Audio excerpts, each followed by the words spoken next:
عربی اسلامی مشرق میں رونما ہونے والے واقعات کے سٹیج پر سلجوکیوں کے ظہور کے ان علاقوں کی سیاسی تبدیلی پر بہت گہرے اثرات پڑ رہے تھے، جن کو ایک طرف عباسی خلیفہ اپنی قلم رو میں شامل رکھنے کے لیے کوشش کر رہے تھے اور دوسری طرف شیعوں کی فاطمی خلافت اپنی طرف کھینچ رہی تھی۔ ایسے حالات میں سلجوکیوں نے ایک بہت بڑی ترکی سلطنت کی بنیاد رکھی، جو 5ویں صدی ہجری بمطابق 11ویں صدی عیسوی میں سامنے آئی۔ یہ سلطنت خراسان، ماوراء النہر، ایران، عراق، بلاد شام اور ایشیائے کوچک کے علاقوں پر مشتمل تھی۔ اس سلطنت کا مستقر پہلے ایران کا شہر تھا اور بعد میں عراق کا شہر بغداد قرار پایا۔ اسی دوران خراسان، ماوراء النہر، بلاد شام اور ایشیائے کوچک میں کئی چھوٹی چھوٹی سلجوکی سلطنتیں معرض وجود میں آئیں۔ یہ تمام سلطنتیں ایران اور عراق میں سلجوکی سلطان کے تابع تھیں۔ سلجوکیوں نے بغداد کی عباسی خلافت اور اس کے مذہب اہل سنت والجماعت کی خوب مدد کی۔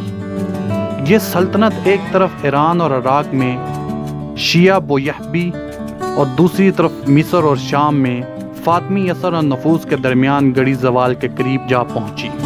سلجوکیوں نے بویحبی اقتدار کا خاتمہ کر دیا اور فاطمی خلافت کے سامنے ڈٹ کر کھڑے ہو گئے۔ سلجوکی سردار تغرل بیگ نے 447 ہجری میں بغداد کے اندر بویحبی سلطنت کا ہمیشہ کے لیے خاتمہ کر دیا، تمام شورشوں پر قابو پا لیا، مساجد کے دروازوں سے صحابہ کے سب و شتم پر مبنی تحریریں مٹا دی۔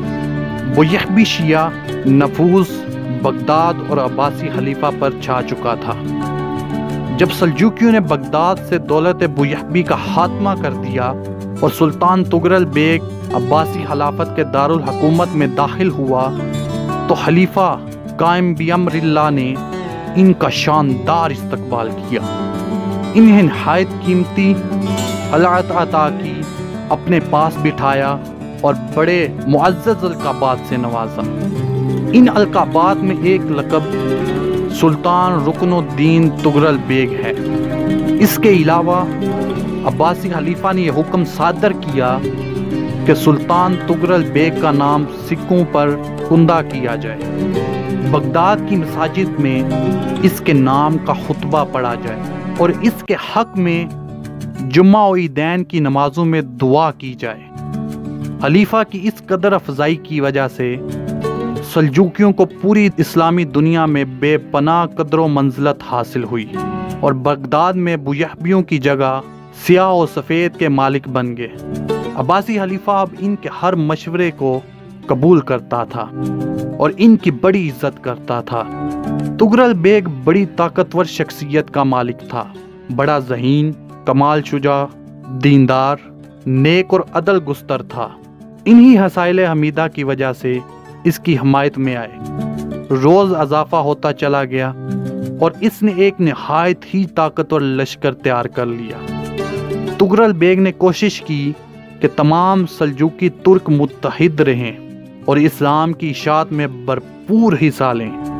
خلیفہ قائم بامر اللہ نے سلجوکی سلطنت کے ساتھ اپنے تعلق کو مضبوط بنیادوں پر قائم کرنے کی خاطر تغرل بیگ کے بڑے بھائی جعفری بیگ کی بیٹی سے شادی کر لی۔ یہ شادی 448 ہجری بمطابق 1059 میں ہوئی۔ پھر شعبان 454 ہجری بمطابق 1062 عیسوی میں تغرل بیگ کی شادی خلیفہ عباسی قائم بامر اللہ کی بیٹی سے ہوئی، لیکن اس کے بعد تغرل بیگ زیادہ عرصے تک زندہ نہ رہے۔ 8 رمضان المبارک 454 ہجری بمطابق 1062 عیسوی کو، یعنی صرف 1 ماہ بعد ان کا انتقال ہو گیا۔ اس وقت تغرل بیگ کی عمر 70 سال تھی۔